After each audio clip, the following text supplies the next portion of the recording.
À Céline Geoffrey, qui est la directrice interrégionale de Météo France. J'apporterai un certain nombre d'éléments sur les conséquences à tirer, la conduite à tenir de ce qu'elle nous dit. Et puis je passerai bien sûr la parole à Gérard Cotellon, le directeur général de l'Agence régionale de santé, sur les aspects sanitaires. Et puis, comme d'habitude, dans ces situations-là, on répondra à vos questions. Madame la directrice, d'abord un petit point météo, si on peut dire. Oui, merci Monsieur le Préfet. Donc, comme vous le savez, nous suivons depuis quelques jours une tempête tropicale. Elle a été baptisée hier, c'est Belal, et se situe actuellement à 550 km des côtes de la Réunion. C'était sa position à 10 heures. Néanmoins, nous sommes déjà sous l'influence des premières bandes périphériques qui sont situées très à l'avant et qui donnent ces premières précipitations qu'on a pu constater, notamment sur le nord de l'île, il y a peu. L'évolution envisagée sur ce système, c'est bien une intensification avec un passage au stade cyclone tropical, voire cyclone tropical intense pour la fin de nuit ou demain matin sur une trajectoire qui va progressivement le rapprocher des Mascareignes et donc de la Réunion. Le scénario privilégié actuellement est celui d'un passage à moins de 100 km de la Réunion, entre la fin de nuit de dimanche à lundi et lundi soir. Avec encore, bien sûr, à cette échéance, des incertitudes sur la distance exacte. Ces incertitudes sont de l'ordre de 120 km. Quoi qu'il arrive, même dans le scénario le plus optimiste, on s'attend à des impacts significatifs liés au vent fort, aux fortes pluies et aux houles cycloniques sur le territoire. Donc, pour détailler, on s'attend donc à un renforcement du vent qui va s'amorcer dès la nuit prochaine, avec des valeurs, d'abord dans un premier temps, de 80 à 90 km/h dans les bas et jusque 100 à 110 km/h dans les hauts. L'aggravation la plus significative, elle démarre la nuit de dimanche à lundi et lundi, avec des rafales qui atteindront au moins 130 km/h, voire 140 km/h dans les bas, et plus de 150 km/h dans les hauts. On ne peut à ce stade pas exclure un scénario plus pessimiste, avec un impact direct, et donc là on serait sur des plages de valeurs bien plus élevées qui pourraient, on est encore au conditionnel à ce stade, atteindre les 200 km/h dans les bas et voire dépasser les 250 km/h dans les hauts. C'est significatif. Les pluies. Actuellement et jusqu'à dimanche, on est sous l'influence, je vous l'ai dit, des bandes périphériques, avec ces passages pluvieux de bonnes intensités mais non durables. On s'attend à un renforcement marqué des pluies à l'approche du cœur du système, à compter de la nuit de dimanche à lundi. Côté mer, assez classiquement, un renforcement progressif dimanche de la houle de secteur nord, mais surtout à surveiller en nuit de dimanche à lundi avec un risque de dépasser les 6 mètres de vagues sur les secteurs les plus exposés. Vous l'avez compris, il reste encore beaucoup d'incertitudes et le scénario sera affiné au fil des heures d'ici dimanche soir, mais nous sommes actuellement dans ce qu'on pourrait qualifier une situation de menace cyclonique importante, une situation de menace cyclonique comme la Réunion n'a pas connue depuis au moins 10 ans. Voilà, merci Madame la Directrice. Donc, compte tenu de ce qui vous a été dit, vous avez compris que nous n'excluons pas un scénario qui est historiquement extrêmement grave pour la Réunion. Les Réunionnaises et les Réunionnais sont habitués à vivre des cyclones, mais il n'est pas complètement exclu qu'on vive un phénomène qu'on n'a pas vécu depuis une dizaine d'années. Ça veut dire qu'une partie d'entre nous n'en ont pas le souvenir. C'est pourquoi, sur la base des informations que m'a donné Météo France, j'ai souhaité, dès hier, vous l'avez vu, lancer une pré-alerte jaune. C'était une façon de dire aux uns et aux autres, tenez-vous informés, on le fait grâce à vous, les médias, et je vous en remercie, et puis anticiper un certain nombre d'actions à avoir. Compte tenu des éléments d'information que me donne Météo France, je vous annonce aujourd'hui que je prends une décision d'activer, à ce soir 19h, l'alerte orange cyclonique. Je reviendrai tout à l'heure sur la perspective de passage en alerte rouge. Compte tenu de ce que vous avez entendu, elle est probable, mais évidemment, il est à l'instant beaucoup trop tôt pour dire si j'aurai l'occasion de déclencher cette alerte rouge et surtout quand elle aura lieu. Ça ne serait évidemment pas immédiatement. En tout cas, le message et le premier message que je veux porter, c'est qu'il faut que nous prenions au sérieux et même très au sérieux ce qui est en train de se passer. Je le dis sans évidemment dramatiser et personne ne nous en voudra et si tant mieux. Belal finissait par décider de faire tout à fait autre chose que ce qu'il fait jusqu'à maintenant mais jusqu'à maintenant, il a plutôt tendance à persévérer. Pour anticiper tout ce qui doit être fait, et notamment un éventuel passage à l'alerte rouge, j'ai souhaité communiquer assez tôt, et comme nous sommes le week-end, prendre dès ce milieu de journée l'initiative de repasser un certain nombre de messages, puisque les commerces notamment sont encore ouverts cet après-midi, pour certains demain matin, et il faut prendre un certain nombre de dispositions. Alors ça a été rappelé par écrit dans les communiqués de presse qu'on a fait au moment de la préalerte, mais je voudrais rementionner certains de ces points. En particulier, les Réunionnais le savent, ils m'en voudront pas de le répéter, mais peut-être que certains n'ont pas toujours en tête.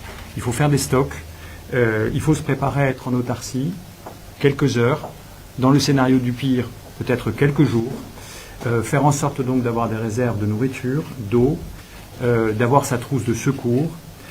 Il faut être capable de faire face en cas de coupure de courant ou d'eau. Donc le réchaud de camping, ça, on en a parfois à disposition. Sa lampe de poche, des piles, une radio qui marche sur les piles. Il est aussi très important de commencer à se poser dès maintenant la question de savoir où vous serez à l'abri à partir de dimanche soir. Il faut être attentif à soi-même, mais aussi à ses proches, à ses voisins, aux personnes vulnérables. L'hébergement dont on doit disposer, c'est un hébergement en dur, qui ne soit pas en bordure de ravines, de rivières, de zones inondables. Donc ça peut être chez vous, bien sûr, mais ça peut être chez un voisin ou chez un proche, ailleurs dans l'île, dans votre famille. Et puis ça pourra être dans un centre d'hébergement, puisque des centres d'hébergement seront ouverts par les communes. La liste sera communiquée et recommuniquée dans la journée. Centres d'hébergement et aussi ce qu'on appelle des centres de vie, pour les personnes qui sont insuffisantes rénales ou respiratoires. Le directeur de l'ARS pourra y revenir. Il faut ensuite préparer l'endroit où on se trouve et préparer son habitation. Ça aussi, on le sait, je le dis avec beaucoup de modestie parce que le jeune réunionnais que je suis, comme Madame Geoffrey, peut plutôt prendre des leçons des réunionnais qui se préparent de façon formidable. Mais il n'empêche que c'est pas mal de se le rappeler, consolider, protéger les ouvertures, notamment les fenêtres, placer le cas échéant des adhésifs sur les vitres, mettre à l'abri tout ce qui pourrait être emporté par le vent et qui pourrait devenir une espèce de projectile, préparer si c'est possible la pièce la plus sûre de l'habitation pour s'isoler si jamais le cyclone prenait une forme extrêmement violente, et puis faire connaître à vos proches le choix de votre abri si vous avez décidé de les vous abriter différemment de l'endroit où vous habitez. Pensez à vos animaux évidemment aussi pour les mettre à l'abri. Mettez de côté vos documents administratifs, vos pièces d'identité, vos papiers importants. On regrette après coup, dans un phénomène météo pas forcément cyclonique, de ne pas l'avoir fait. Et puis pensez aussi à garer votre véhicule dans un endroit protégé. Je rappelle, compte tenu de ce qu'a dit la directrice de Météo France, et vous le voyez vous-même par la météo de ce samedi, que le temps a commencé à se dégrader et va encore se dégrader au fur et à mesure dans le week-end. Donc ça n'est évidemment pas le moment de commencer à faire des sorties pour des grandes randonnées et même pour des petites et des moyennes randonnées. Ça n'est pas le moment de sortir en mer, et un certain nombre de grands événements qui étaient prévus ont été annulés. Je pense en particulier au miel vert, que le maire du Tampon a décidé dès ce matin d'interrompre, et ça me semble tout à fait prudent. Voilà sur les premiers éléments que je voulais donner. Je reviendrai sur quelques autres consignes qui concernent le passage en orange, mais je voudrais d'abord passer la parole à Gérard Cotelon sur la partie sanitaire. Monsieur le directeur. Merci, monsieur le préfet. Bien évidemment, dès hier, nous avons mis en alerte les acteurs de santé. L'idée, elle est très simple. Il faut absolument assurer la continuité de fonctionnement des établissements de santé, des établissements médico-sociaux. Et donc, pour cela, il y a un certain nombre d'actions réflexes à mettre en œuvre et que les établissements connaissent bien. Par exemple, il faudra, et c'est ce qui est fait depuis hier et encore aujourd'hui, vérifier que la suppléance en eau et en électricité fonctionne. Il n'est pas question que les établissements se retrouvent sans électricité. Il faut aussi préparer les équipes de relève, les identifier, leur faire passer l'information, prévoir le cas échéant de pouvoir les héberger sur place dans les établissements de santé. Et puis un certain nombre d'actions peut-être un peu plus précises, à savoir le phénomène est attendu plutôt pour la journée de lundi. Évidemment, c'est un jour de semaine et donc qui dit jour de semaine dit un certain nombre de soins programmés, et je pense notamment aux personnes qui devaient se faire dialyser. Nous avons demandé au centre de dialyse de prévoir des séances de dialyse supplémentaires aujourd'hui et demain pour pouvoir anticiper pour ces personnes. Pour les personnes qui sont en HAD, il y a un certain nombre de personnes qui sont en HAD. Il est évident que pendant l'alerte rouge, les professionnels de santé ne pourront pas se déplacer. Si ce sont des personnes qui requièrent un niveau de soins avec une présence un peu plus rapprochée, nous sommes en train de les identifier et d'organiser leur hospitalisation, c'est-à-dire qu'ils vont ne pas les laisser à domicile en prenant le risque de ne pas les soigner, organiser leur hospitalisation. Et à contrario, pour toutes les personnes qui sont actuellement hospitalisées et qui peuvent retourner à domicile sans que leur santé soit mise en danger, cela aussi est organisé. C'est la raison pour laquelle nous avons mobilisé les transports sanitaires pour assurer ces deux phénomènes. Éventuellement hospitaliser les personnes qui sont à domicile en HAD et assurer le retour à domicile des personnes qui sont actualisées. Monsieur le préfet a parlé des centres de vie. Je rappelle que les centres de vie, ce ne sont pas des postes médicaux avancés, ce sont des endroits sécurisés où nous pouvons accueillir un certain nombre de patients dont notamment l'état de santé nécessite une permanence de l'alimentation électrique pour les appareillages dont ils bénéficient. Et donc ces centres de santé seront ouverts dès l'alerte orange pour ces patients. Puis dernier point, nous mobilisons aussi 2 équipes d'urgentistes, médecins, infirmières, qui seront présents physiquement dans les cirques de Cilaos et de Salazie, parce que, évidemment, pendant l'alerte rouge, pendant le phénomène, il peut y avoir des blessés, il peut y avoir nécessité d'apporter un certain nombre de soins à des patients. Donc ces équipes seront prépositionnées pour répondre à cet objectif. Voilà, monsieur le préfet, ce que je peux dire rapidement aux acteurs de santé. Peut-être juste 2 compléments avant de répondre à vos éventuelles questions. D'abord sur les autres conséquences de l'alerte orange, que je rappelle, je vais déclencher avec prise d'effet à 19h ce samedi soir. Il y a d'une part la préparation de l'ouverture des centres d'hébergement, on l'a évoqué rapidement. Les communes, à partir du déclenchement de l'alerte orange, doivent débuter la mise en place de ces centres d'hébergement qui vont pouvoir héberger le moment venu ceux qui ne peuvent pas rester dans un logement sécurisé pendant l'alerte rouge. Ces centres d'hébergement devront pouvoir ouvrir dès l'activation de l'alerte rouge, donc c'est pour ça qu'il y a un délai de préavis. Et j'invite les personnes qui pensent qu'ils risquent d'en avoir besoin à se manifester auprès de leur commune. Dès cet après-midi, on va très vite faire savoir et par votre intermédiaire faire connaître la liste des centres d'hébergement.